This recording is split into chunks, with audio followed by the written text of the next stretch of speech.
అందరికీ నమస్తే అండి. నేను doctor Mounika, consultant fertility expert, 49 hospital, LB Nagar, Hyderabad. ఇప్పుడు మన ముందు చూసినట్టయితే అండి, ఇది గర్భసంచి. రెండు వైపులా ఉండేవి ట్యూబ్స్. ఇక్కడ రెండు వైపులా కూర్చొని ఉన్నది అండాశయాలు. నార్మల్గా ఒక లేడీకి ఫీమేల్ రిప్రొడక్టివ్ సిస్టమ్ అంటే ఏ ఆర్గాన్స్ అయితే తనకు ఒక ప్రెగ్నెన్సీ వచ్చి డెలివరీకి అయ్యేలాగా హెల్ప్ అవుతాయో ఇవన్నీ ఆర్గాన్స్ ఈ పిక్చర్లో ఉన్నాయి. కొంతమంది ladies, very few, less than 1% ladies లేదా గర్ల్స్ ఏమవుతుందంటే పుట్టుకతో గర్భసంచి ఫార్మేషన్లో కొన్ని ప్రాబ్లమ్స్తో పుడతారండి. నువ్వు ఏ ప్రాబ్లమ్స్ ఉండొచ్చు. నువ్వు ఈ గర్భసంచి అనేవి 2 ట్యూబులు ఉంటాయి. అంటే మనం అందరం కూడా గర్ల్స్ కానీ ఎవరైతే ఉన్నారో మన మమ్మీ లేదా మన మదర్స్ పొట్టలో గర్భసంచిలో చిన్న బేబీగా ఉన్నప్పుడే మనకి ఆర్గాన్స్ అన్నీ ఫామ్ అయిపోతాయి.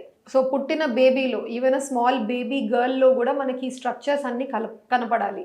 నువ్వు రేర్ కేసెస్లో ఏమవుతుందంటే లేడీకి ఈ గర్భసంచి లేకుండా పుడతారు. అసలు ఈ గర్భసంచి పార్ట్ అన్నదే ఫామ్ కాదనమాట. దాన్ని ముల్లేరియన్ ఏజెనసిస్ అని కూడా క్లినికల్ టర్మ్స్లో అంటాం. ఇది ఎందుకు ఫామ్ కాదు? మనకు బేబీగా ఉన్నప్పుడు మనలో 2 ట్యూబ్స్ ఉంటాయి, పారామీసోనెఫ్రిక్ డక్ట్స్ అంటారు. ఆ 2 ట్యూబులు 2 పక్కల నుంచి వచ్చి ఒక ఫ్యూజన్ అయ్యి మనకి గర్భసంచి ట్యూబులు ఏర్పడతాయి. అండాశయాలు మాత్రం వేరే స్ట్రక్చర్స్ నుంచి ఫామ్ అవుతాయి. సో గర్భసంచి ట్యూబులు కొంచెం ఇంటర్ కనెక్టెడ్ ఉంటాయి. ఈ రేర్ సిచ్యువేషన్స్లో వాళ్ళకు ఈ ట్యూబ్స్ 2 కూడా ఫ్యూజన్ అవ్వవు, గర్భసంచి ఫార్మేషన్కి దారి తీయవు.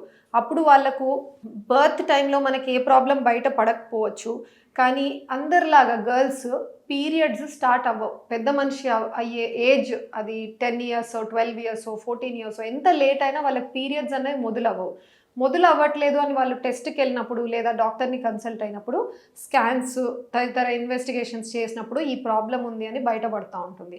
సో ఈ గర్భసంచి లేకపోవడం వల్ల వాళ్ళకు లోపల పొర తయారు కాదు. ఆ తయారు కాని పొర బయటికి వస్తేనే మనకు బ్లీడింగ్ ఫామ్లో పీరియడ్ జరుగుతుంది. వాళ్ళకి అది జరగదు కాబట్టి వాళ్ళకి ఎప్పుడు కూడా లైఫ్లో పీరియడ్ అన్నది వచ్చి ఉండదు. కొంతమందికి ఇది కూడా పక్కన పెట్టేస్తే పెళ్లి తర్వాత తొందరగా పెళ్లి చేస్తూ ఉంటారు, ప్రెగ్నెన్సీ కోసం ట్రై చేస్తుంటారు. అలా వచ్చినప్పుడు కూడా బయటపడుతుంటాయండి ప్రాబ్లమ్స్. వాళ్ళకి ఏమవుతుందంటే ఈ కింద భాగం గర్భసంచి ముఖద్వారం తర్వాత కింద ఉన్నది వెజైనా అంటారు. ఈ వెజైనా పార్ట్లోనే భర్త భార్య కలిసినప్పుడు పెనిస్ ఇన్సర్షన్ జరుగుతుంది. సో భర్త పెనిస్ ఈ రీజన్ వరకు చేరుకుంటుంది, ఇన్సర్ట్ అయినప్పుడు గర్భసంచి ముఖద్వారం సర్విక్స్ వరకు చేరుకుంటుంది. సో ఈ భాగం మళ్ళీ వేరే పార్ట్ నుంచి డెవలప్ అవుతుంది. సో గర్భసంచి లేకుండా పుట్టినా కూడా ఆ లేడీలో వెజైనా ఉండొచ్చు. అందుకని భర్త భార్య కలిసేటప్పుడు సెక్షువల్ ఇంటర్ కోర్స్ యాక్ట్లో వాళ్ళకి ఇబ్బంది ఫేస్ అవ్వరు. ఓన్లీ ప్రాబ్లం ఏంటి అంటే ఫార్మేషన్ లేదు కాబట్టి పీరియడ్ రాదు. సెకండ్, వాళ్ళు ప్రెగ్నెన్సీ కోసం ట్రై చేసేటప్పుడు రాక ఈ ప్రాబ్లం అనేది బయటపడుతుంది. ఇలాంటి ప్రాబ్లం ఉన్న వాళ్ళకి అసలు ప్రెగ్నెన్సీ కుదరదా? బేబీ డెలివరీ అసలు వాళ్ళు can they have a child, వాళ్ళ ఒక కిడ్ బాయ్ కానీ గర్ల్ కానీ ఉండడానికి కుదురుతుందా? ఒకటే ఆప్షన్ ఉందండి అట్లాంటి కేసుల్లో మనకి, అది సరోగేసీ. సరోగేసీలో ఏం చేస్తామంటే, నేను అన్నట్టు అండాశయాలు అయితే వేరే స్ట్రక్చర్స్ నుంచి వచ్చాయి కాబట్టి అవి నార్మల్గా ఉంటాయి, దాంట్లో గుడ్లు కూడా ఉంటాయి. ఆ లేడీకి ఇంజెక్షన్స్ ఇచ్చి తన అండాశయాల నుంచి డైరెక్ట్గా మేము గుడ్లు బయటికి తీసి భర్త కణాలు ఇంజెక్ట్ చేసి పిండం తయారు చేసుకుంటాం. ఈ తయారైన పిండంని పెట్టడానికి తన గర్భసంచి లేదు కాబట్టి వేరే లేడీ, సరోగేట్ అంటాం తన్ని, సో తన గర్భసంచిలో మేము ఈ పిండంని ట్రాన్స్ఫర్ చేస్తాం.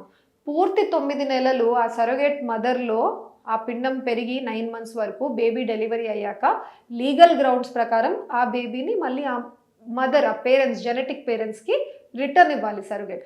సో ఈ పద్ధతి ద్వారా గర్భసంచి లేకపోయినా కూడా వాళ్ళ గుడ్లతో అండ్ హస్బెండ్ కణాలతో జెనెటిక్గా లేడీ మదర్ అవ్వడానికి కుదిరే అవకాశం సరోగేసీ ప్రాసెస్ అని అంటాం. ఈ సరోగేసీ ప్రాసెస్కి ఎన్నో లాస్, లీగాలిటీస్ ఉంటాయండి ఇండియాలో. This is a whole new other session.